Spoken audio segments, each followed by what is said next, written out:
Rejoignez les chroniques de Reddit et plongez dans d'autres récits, mais d'abord, écoutez celui-ci. Je m'appelle Elena Cross. J'ai 29 ans et, dans la vie, j'interviens dans des entreprises en difficulté pour déterminer quelle poutre est sur le point de céder en premier. Le matin où ma famille a coupé les ponts avec moi, j'étais dans une salle de conférence vitrée du centre-ville de Chicago, à 5 minutes de sauver un accord qui aurait rapporté un montant à 7 chiffres. Mon téléphone s'est allumé une fois, puis une deuxième, puis une troisième. Je l'ai ignoré jusqu'à ce que l'écran n'arrête pas de clignoter contre mes notes, comme s'il réclamait du sang. Le premier message venait de ma mère. Elle disait qu'ils avaient pris une décision et que je ne faisais plus partie de la famille. Le deuxième venait de mon père, moins de 10 secondes plus tard, court et net, disant qu'il était d'accord et que je ne devais pas rendre les choses plus difficiles qu'elles ne l'étaient déjà. Ensuite, mon frère a envoyé une réponse hilare, comme s'il attendait ce moment depuis plus longtemps que quiconque. Je n'ai pas pleuré. Je n'ai pas appelé. Je n'ai pas supplié pour savoir quel mensonge il s'était raconté cette fois-ci pour se donner bonne conscience. J'ai simplement fixé l'écran. J'ai pensé au papier qu'il voulait que je signe la veille au soir.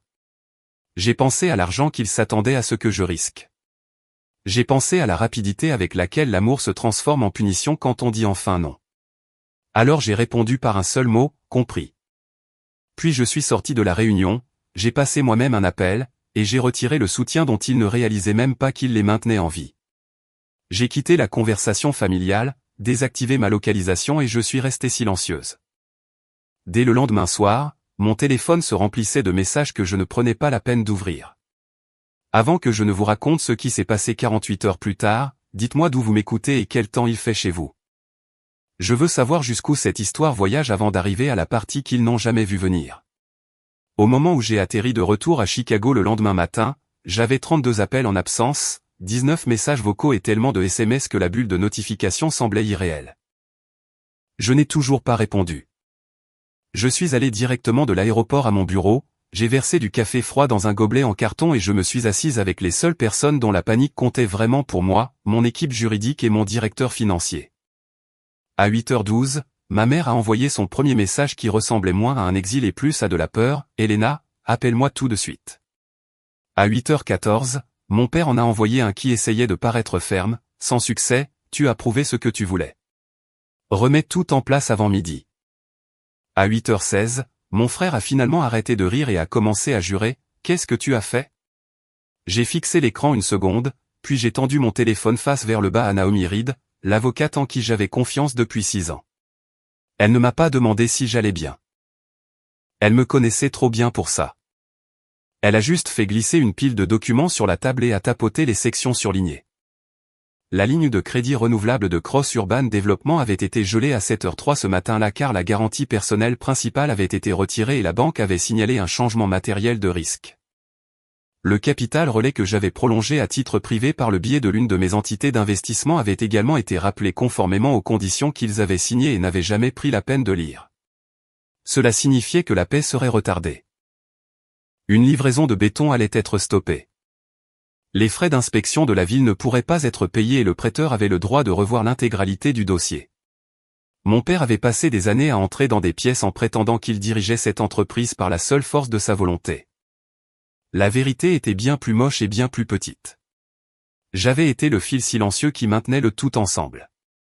À 9h21, Caleb Ross, le directeur financier qu'ils avaient poussé vers la sortie 3 mois plus tôt, a rejoint notre réunion par vidéo.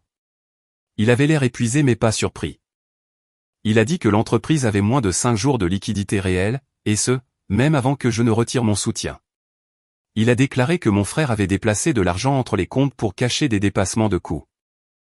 Il a dit, ta mère a continué d'insister pour que l'événement d'anniversaire reste somptueux, car l'image faisait tout et les investisseurs faisaient confiance aux apparences. Il a ajouté, ton père savait que les choses allaient mal, mais il a continué à choisir de repousser l'échéance plutôt que de faire face à la vérité.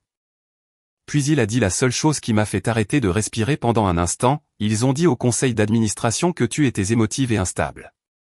Ils ont affirmé que te retirer du projet rassurerait les prêteurs. J'ai ri quand il a dit ça, mais c'est sorti d'une façon dure et vide. Émotive. C'était le mot que les gens utilisaient quand une femme arrêtait d'agir comme un distributeur de billets avec un rythme cardiaque. Vers midi, ma mère est apparue dans le hall de mon immeuble, portant des lunettes de soleil trop grandes pour son visage et le genre de manteau blanc qu'elle ne mettait que lorsqu'elle voulait avoir l'air riche en public. Elle a exigé de monter. La sécurité m'a appelé. Je leur ai dit de la renvoyer. 10 minutes plus tard, elle m'a envoyé un SMS, « Tu ne peux pas faire ça à ta propre famille. » J'ai fini par lui répondre par cette seule phrase, « Tu as déjà dit que je n'en faisais plus partie. » Puis je l'ai bloqué à nouveau. Cet après-midi-là, mon frère a changé de tactique. D'abord il m'a menacé, puis il m'a insulté. Ensuite, il a supplié. Il a dit que les entrepreneurs appelaient sans arrêt. Il a dit qu'un investisseur parlait déjà à des avocats. Il a dit que je savais à quel point il était sous pression. Il a dit que j'étais sur le point de détruire des années de travail pour une stupide dispute. Une stupide dispute. C'est comme ça qu'il appelait le fait de me forcer à risquer mon nom, mes actifs et mon avenir pour qu'il puisse continuer à prétendre être un homme d'affaires. Mon père a laissé le seul message vocal que j'ai écouté. Sa voix était plus calme que je ne l'avais jamais entendue.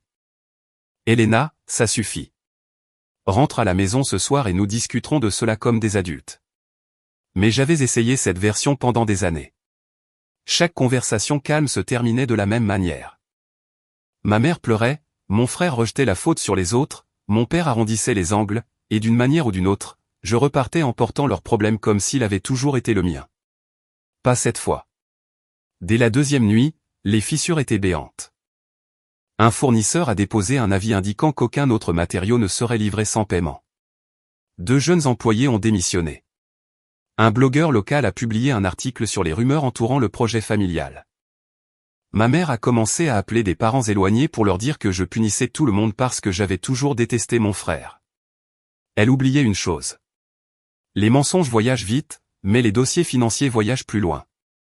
Je suis rentré chez moi, j'ai fermé les rideaux et je me suis assise dans le noir avec mon téléphone qui bourdonnait sur la table comme un insecte pris au piège.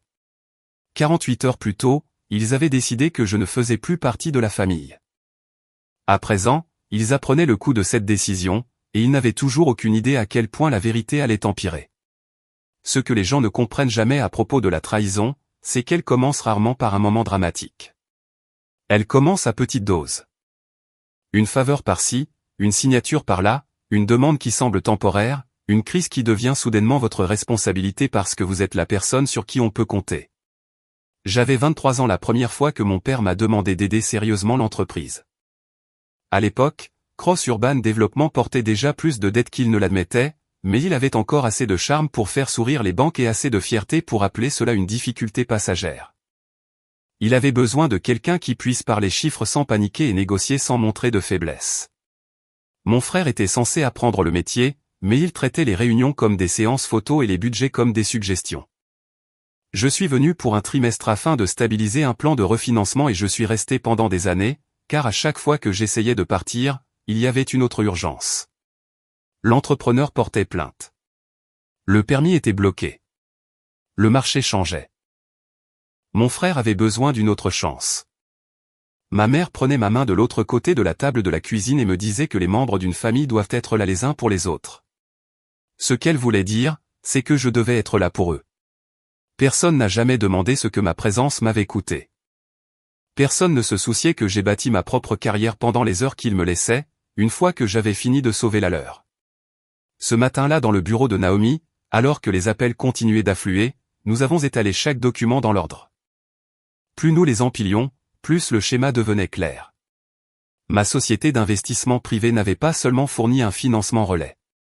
Elle détenait une garantie sur la propriété de River North dont tout le monde dans ma famille se vantait, comme si c'était la preuve de leur génie. Ma contribution avait été structurée discrètement parce que mon père détestait l'idée que des personnes de l'extérieur sachent que sa fille le sauvait.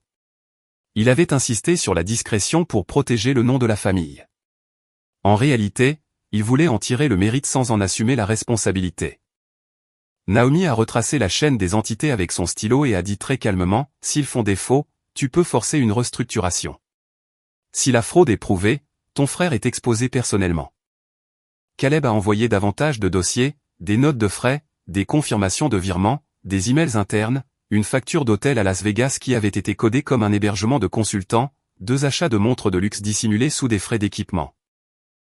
Un paiement à un bookmaker sportif privé qui était déguisé en honoraires de marketing.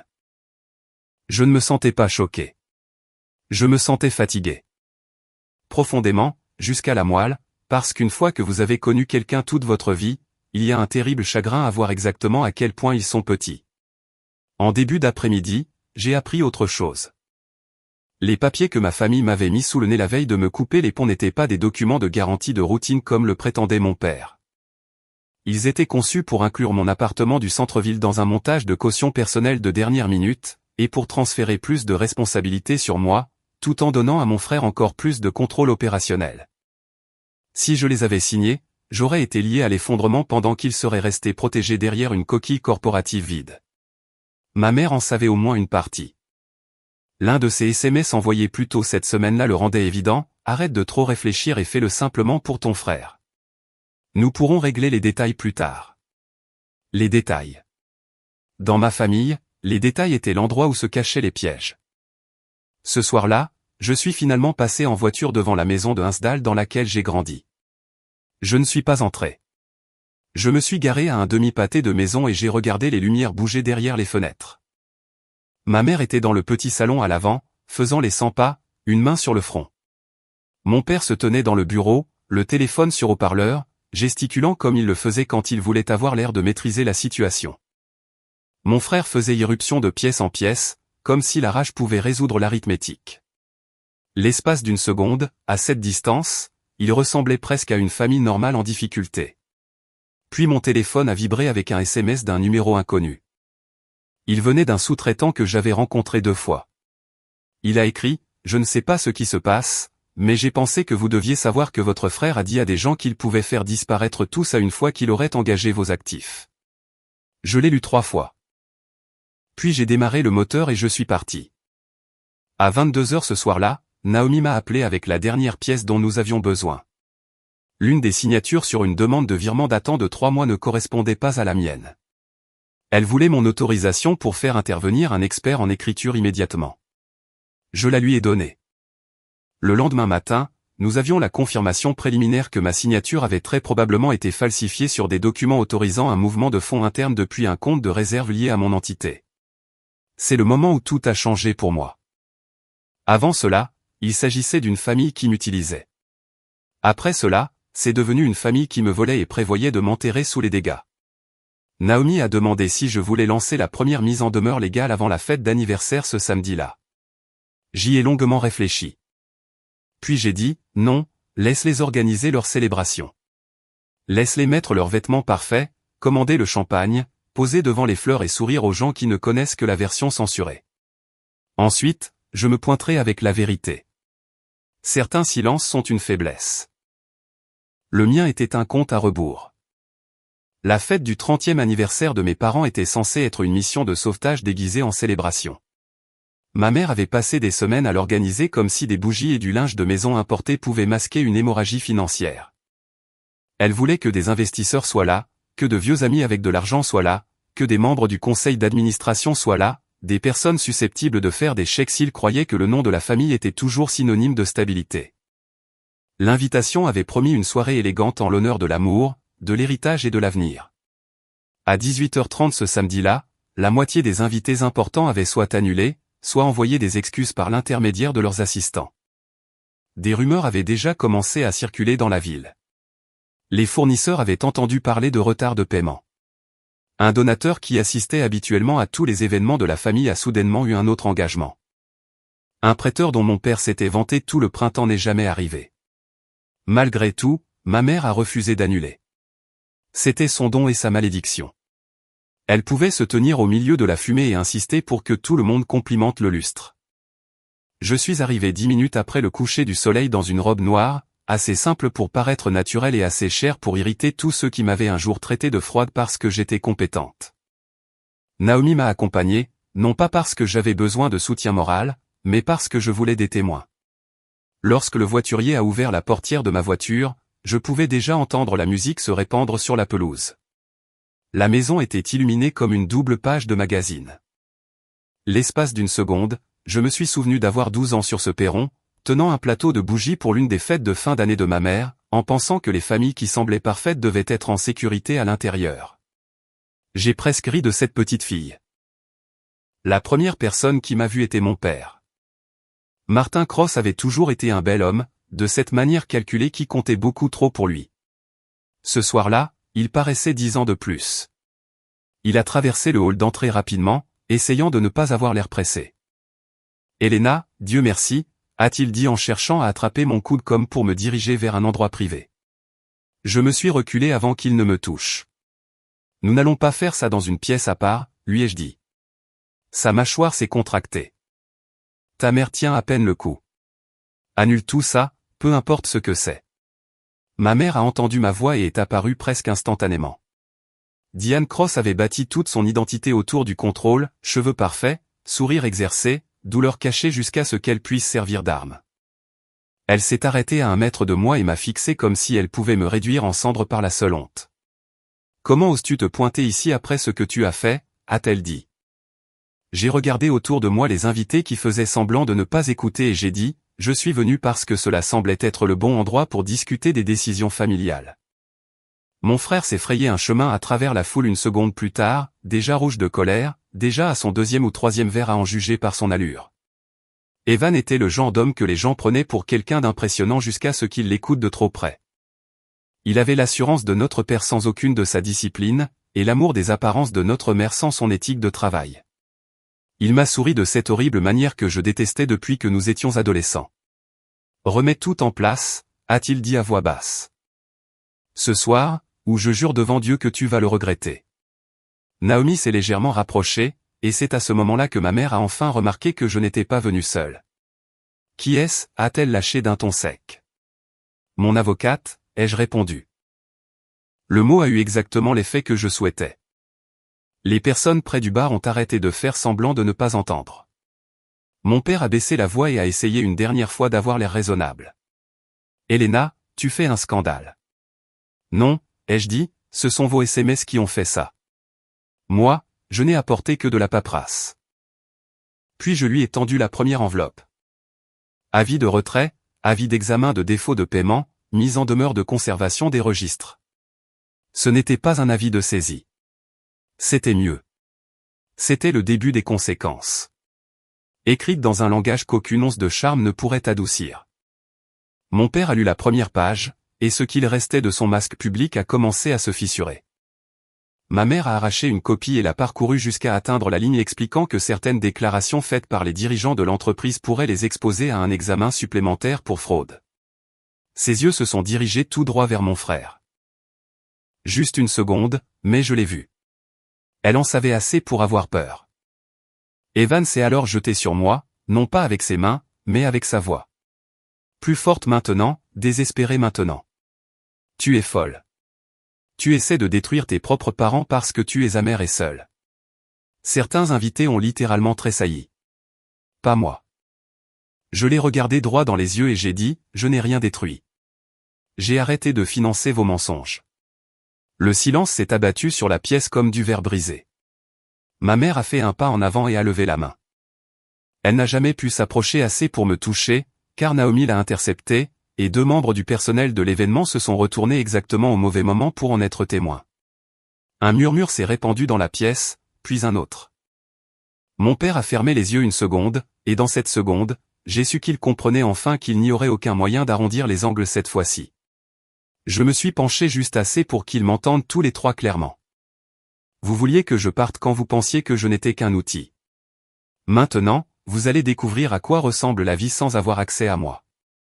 Ensuite, je me suis retourné et j'ai marché vers la terrasse arrière. Je sentais toute la réception basculer derrière moi, les conversations se fragmentaient, les alliances étaient recalculées, la compassion se réorganisait en temps réel. Ma mère m'a suivi dehors, ses talons frappant durement la pierre.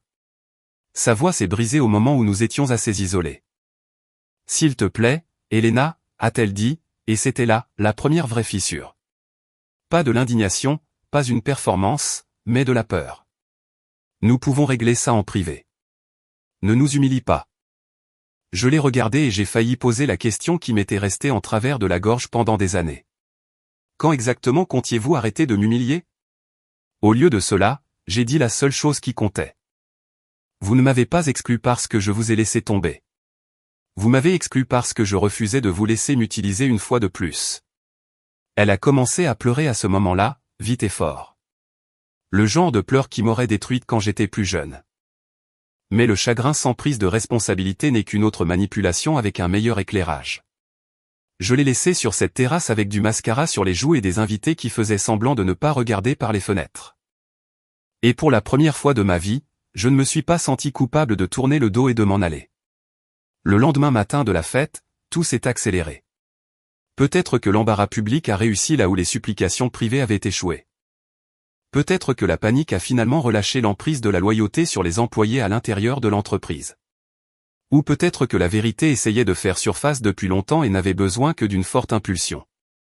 À midi, Caleb nous avait mis en contact avec un chef de projet interne prêt à nous remettre des emails archivés. À 15 heures, nous avions les déclarations de 2 employés confirmant qu'Evan ordonnait régulièrement au personnel de requalifier ses dépenses personnelles en coûts de développement.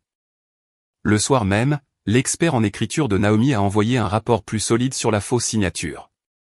Ce n'était pas seulement probable. C'était hautement probable.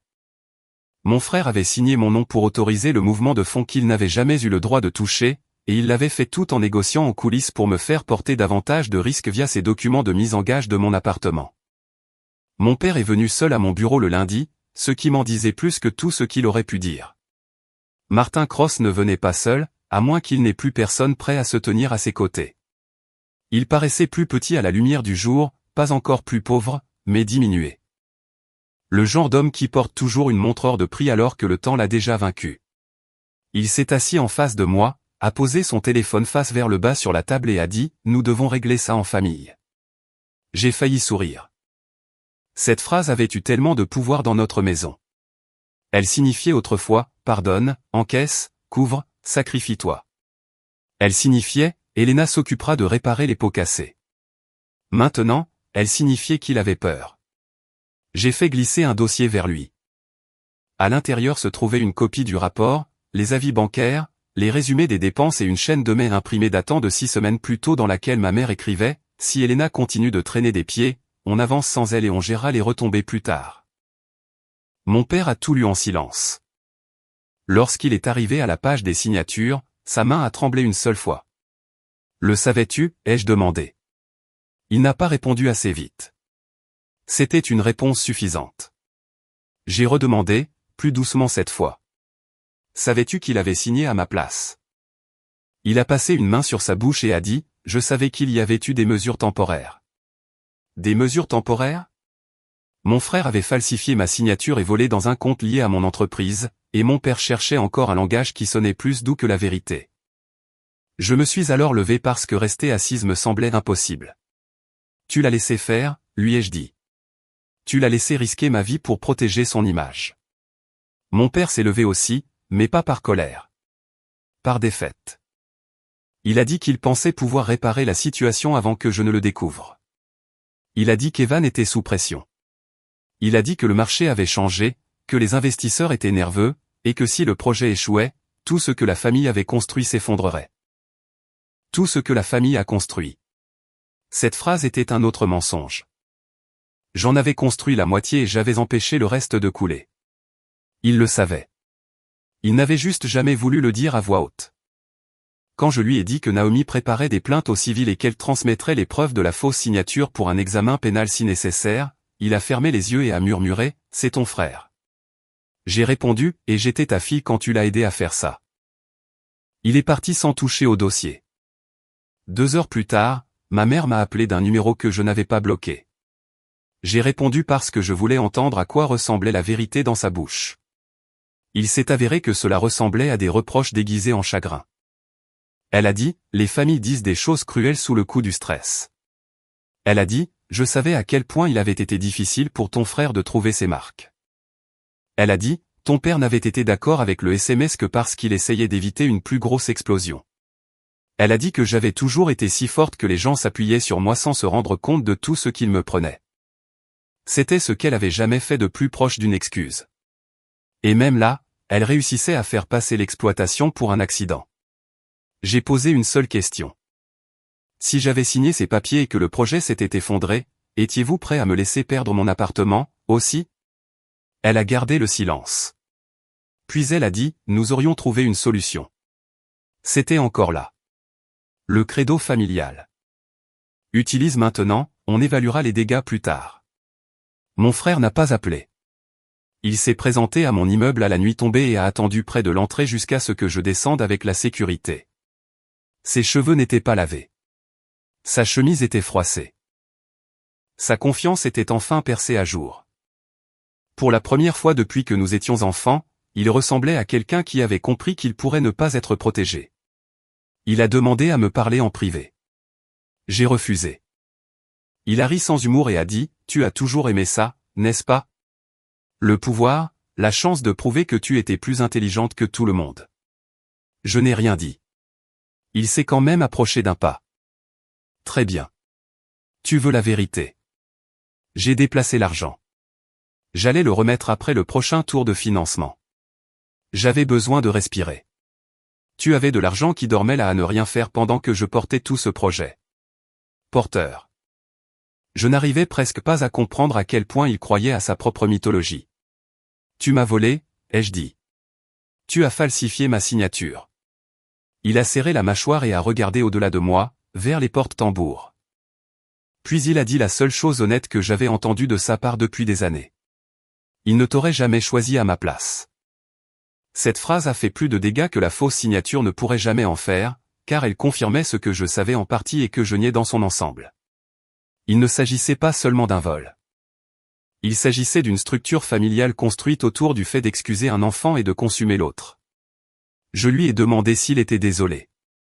Il m'a regardé droit dans les yeux et a dit, « Je suis désolé que tu l'aies découvert de cette façon. » La sécurité a fait un pas en avant. Je n'avais pas besoin d'eux. J'étais soudainement plus calme que je ne l'avais jamais été. C'était la fin de la partie émotionnelle pour moi. Après ça, ce n'était plus que de l'administration. Nous avons déposé une mise en demeure formelle. Nous avons gelé les accès là où nous le pouvions. Naomi a envoyé des conditions de règlement à l'amiable qui étaient brutales mais justes. Evan démissionnerait immédiatement, renoncerait à toute prétention à la direction, coopérerait à l'expertise légale et accepterait sa responsabilité personnelle pour les fonds détournés. Mon père se retirerait pendant la restructuration et fournirait des dossiers complets. Ma mère cesserait de contacter les partenaires commerciaux avec de faux récits et publierait un rectificatif là où cela était nécessaire. S'ils s'y conformaient, nous privilégierions une résolution civile avant de pousser vers une escalade pénale. S'ils se battaient, nous procéderions publiquement. Pendant 2 jours, ils se sont battus. Puis la banque a passé ses propres appels. Un fournisseur a menacé d'intenter un procès, et un conseiller du conseil d'administration a démissionné par écrit, invoquant des inquiétudes concernant la gouvernance et l'exposition au risque. Soudainement, mes conditions ne semblaient plus cruelles. Elles ressemblaient à de la clémence. Mon frère a signé en premier. Mon père a signé ensuite. Ma mère a attendu jusqu'à la dernière heure, puis a écrit son nom si fort que le stylo a déchiré la page. J'ai regardé chaque signature arriver par email et je n'ai ressenti aucun triomphe, seulement de la clarté. Parfois, la justice la plus satisfaisante n'est pas bruyante. Parfois, c'est simplement le moment où les personnes qui vous ont brisé réalisent que l'ancienne version de vous a disparu pour toujours. Les conséquences n'arrivent jamais tout en même temps comme l'imaginent les fantasmes de vengeance. Elles viennent par couches, des factures, des ventes, des réunions auxquelles personne ne veut assister, des appels qui ne sont plus retournés. Le premier changement visible a été la maison. Non pas perdue immédiatement, ni évacuée en un seul après-midi dramatique, mais dépouillée de toute certitude. Le prêteur a initié un examen du dossier. L'équipe de restructuration a évalué les actifs, et soudain, l'endroit que ma mère avait traité comme un décor de théâtre est devenu ce qu'il avait toujours réellement été, une propriété avec des chiffres qui y sont rattachés. Le deuxième changement a été social.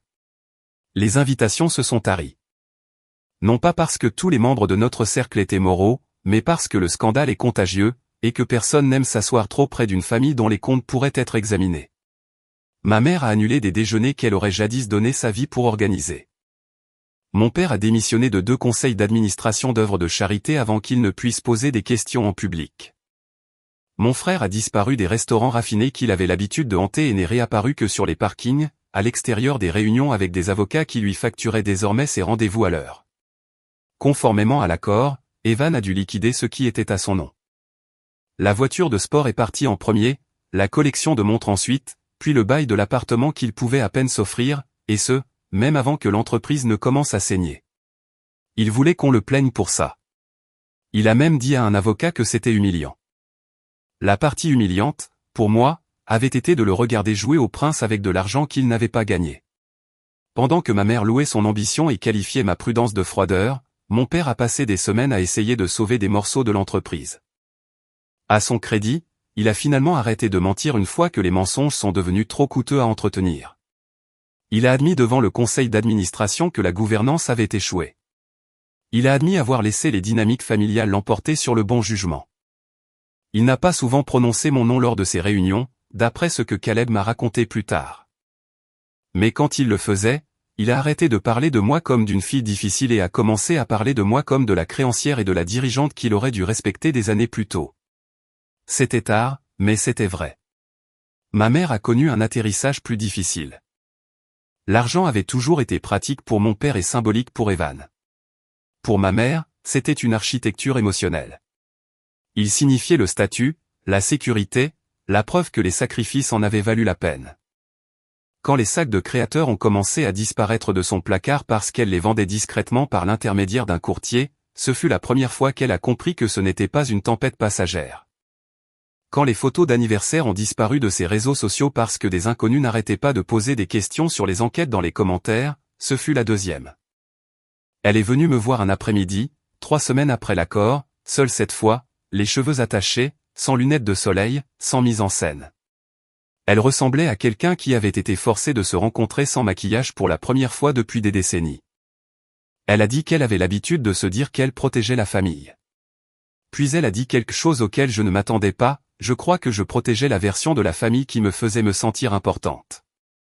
C'était la phrase la plus honnête que j'ai jamais entendue de sa part. Je ne l'ai pas prise dans mes bras. Je ne lui ai pas dit que tout irait bien. Mais j'ai écouté. C'était plus de grâce qu'elle ne m'en avait accordé quand j'en avais eu besoin. La restructuration s'est conclue par étapes. Mon entité a pris le contrôle de la garantie et la propriété de River North a été transférée dans un cadre plus propre avec une nouvelle surveillance, et sans personne de ma famille aux commandes. Je n'ai pas gardé l'entreprise comme un trophée. J'ai reconstruit les parties viables, protégé les employés qui n'avaient pas menti, et vendu un segment à un partenaire qui savait réellement comment gérer les affaires sans transformer chaque pièce en un tribunal familial. Certaines personnes s'attendaient à ce que je continue de presser le citron jusqu'à ce qu'il ne reste plus rien. Ça n'a jamais été le but. Je ne voulais pas de cendres. Je voulais des limites et de la vérité. L'argent récupéré grâce à l'accord aurait pu servir à une autre transaction, un autre fonds, un autre chiffre sur un relevé de compte dont personne ne se souviendrait dans un an. Au lieu de cela, j'en ai utilisé une part importante pour créer la bourse Cross Grant, destinée aux femmes lançant leur entreprise après avoir subi des abus financiers, une coercition familiale ou une dépendance forcée. Au début, Naomi trouvait que le nom était un peu théâtral. Je lui ai répondu que c'était exactement pour cela que je l'aimais. Si mon nom de famille devait signifier quelque chose à Chicago après ça, je voulais qu'il soit associé aux femmes apprenant à ne pas disparaître face au sentiment de toute puissance des autres. Le communiqué de presse était court. Le premier cycle de subvention est resté privé. Pas d'interview dramatique, pas de tour d'honneur, mais la nouvelle s'est répandue quand même. C'est toujours le cas lorsqu'une femme arrête d'être utile à ceux qui l'ont vidée de son énergie et commence à devenir utile à ceux qui veulent vivre. Mon frère m'a appelé une dernière fois avant la fin de cet été-là. Il était en Floride à ce moment-là, travaillant pour une entreprise de logistique grâce à une relation que l'un de ses avocats avait établie, vivant dans un appartement d'une chambre sans voiturier. Sans service de bouteille et avec personne d'intéressé par ses histoires sur ce que son nom de famille pouvait lui acheter auparavant. Il a dit qu'il me détestait. J'ai répondu que c'était très bien. Puis il a demandé si je l'avais déjà aimé un jour. J'ai répondu plus honnêtement que ce que nous méritions tous les deux. J'ai aimé la personne que je continuais d'attendre que tu deviennes. Il n'a plus parlé après ça. Moi non plus. Nous avons mis fin à l'appel, et ce fut tout. Les gens pensent que la vengeance consiste à faire souffrir quelqu'un de la même manière que vous avez souffert. Ce n'est pas le cas. La vraie vengeance, celle qui change réellement votre vie, c'est de refuser de continuer à payer pour le système qui vous a blessé. 1 an plus tard, je me tenais dans mon nouveau bureau au 34e étage, surplombant une version plus froide et plus propre de la ville que celle que j'avais l'habitude de parcourir à toute vitesse en essayant de sauver tout le monde sauf moi-même. L'entreprise que j'avais reconstruite était plus petite que l'ancien empire de mon père sur le papier, mais plus forte dans tous les aspects qui comptaient. Pas de fuite cachée, pas d'emplois fictifs familiaux, pas de chantage affectif déguisé en loyauté, juste des contrats de travail, des personnes qui méritent leur place, et une paix si peu familière au début qu'elle ressemblait à un son dont j'avais oublié l'existence. La bourse Cross avait financé 11 femmes au cours de sa première année. L'une d'elles a ouvert un cabinet de comptabilité après que ses parents ont passé une décennie à contracter des dettes en son nom. Une autre a lancé une entreprise de restauration après avoir quitté un mariage où chaque dollar qu'elle gagnait était traité comme un bien commun, et chaque dollar qu'il dépensait était traité comme son droit à lui. Une troisième m'a écrit une lettre qui est restée dans le tiroir de mon bureau pendant des mois car je ne pouvais en lire que 2 lignes à la fois sans pleurer. Elle me remerciait de lui avoir appris que dire non n'était pas de la cruauté. C'était du respect de soi ayant trouvé une voie. C'était la partie sur laquelle aucun d'entre nous n'avait été suffisamment éduqué. Surtout les filles, on nous apprend comment absorber, comment arrondir les angles, comment comprendre, comment excuser, comment aimer les gens à travers leur pire schéma jusqu'à ce que leur pire schéma devienne notre météo quotidienne. Ce qu'on ne nous apprend pas assez souvent, c'est que fixer des limites n'est pas une trahison. Que l'amour sans respect n'est pas de l'amour. Que la famille peut être sacrée et pourtant rester dangereuse. Que le pardon, s'il finit par arriver, ne nécessite pas de rétablir l'accès. Mes parents m'ont envoyé une carte manuscrite le jour de l'anniversaire du SMS qui avait tout changé. Pas une requête, pas une tentative de me faire culpabiliser, juste un mot. Mon père a écrit qu'il avait passé l'année à apprendre la différence entre le maintien de la paix et la lâcheté. Ma mère a écrit qu'elle comprenait enfin à quel point elle avait souvent confondu le contrôle avec le dévouement et la dépendance avec la proximité. Elle a dit qu'elle était désolée pour le SMS, pour la pression, pour m'avoir demandé de prouver mon amour en me sacrifiant encore et encore. Ces excuses n'ont rien effacé. Elles n'ont pas reconstruit la confiance ni restauré les années que j'ai passées à porter un fardeau qui n'aurait jamais dû être le mien. Mais elles avaient de l'importance parce qu'elles étaient enfin saines. Il n'y avait aucune facture cachée avec. J'ai répondu 3 semaines plus tard. Je leur ai dit que j'acceptais leurs excuses. Je leur ai dit que j'espérais qu'ils resteraient en bonne santé et honnêtes. Je leur ai dit que je n'étais pas prête pour les fêtes, les dîners de famille ou un retour à la façon dont les choses étaient avant. Cette dernière partie était importante, car certaines fins sont miséricordieuses précisément parce qu'elles ne sont pas réversibles. Mon frère n'a pas écrit. Par l'intermédiaire d'autres personnes, j'en ai entendu assez pour savoir qu'il avait gardé un emploi pour une fois. Il apprenait les horaires, les conséquences et le fait humiliant mais nécessaire que le monde ne vous doit pas le confort simplement parce que votre famille avait l'habitude de vous l'arranger. Tant mieux. Certaines leçons ne s'impriment que lorsque la vie les enseigne dans un langage que la fierté déteste. Quant à moi, je ne sursaute plus lorsque mon téléphone s'allume de façon inattendue. Je ne confonds plus le fait d'être indispensable avec le fait d'être aimé. Je n'entre plus dans une pièce en supposant que je dois me faire toute petite pour empêcher les autres de se briser. S'il y a une leçon à tirer de ce qui s'est passé, ce n'est pas qu'il faut devenir froid ou cesser de s'en soucier. C'est que l'attention sans sagesse devient une arme entre les mains de personnes égoïstes. C'est que la générosité a besoin de structure, sinon elle devient un gouffre. C'est que vos proches n'obtiennent pas une exemption à vie de la décence simplement parce qu'ils partagent votre nom de famille. Et peut-être surtout, c'est ceci, le jour où quelqu'un vous dit que vous ne faites plus partie de la famille parce que vous avez enfin refusé d'être utilisé, croyez-le la première fois. Ensuite, allez construire une vie qui n'a pas besoin de sa permission pour se sentir complète. Si on vous a déjà fait culpabiliser d'avoir protégé votre paix, j'espère que vous vous souviendrez de mon histoire la prochaine fois que votre « non » sera traité comme un crime. Parfois, la chose la plus aimante que vous puissiez faire pour vous-même et pour la future version de vous, c'est de laisser la porte se fermer, de la verrouiller sans trembler, et d'avancer quoi qu'il arrive. Si vous aviez été à ma place, les auriez-vous laissés revenir, ou auriez-vous gardé vos distances et choisi la paix plutôt que les liens du sang? Dites-moi ce que vous en pensez.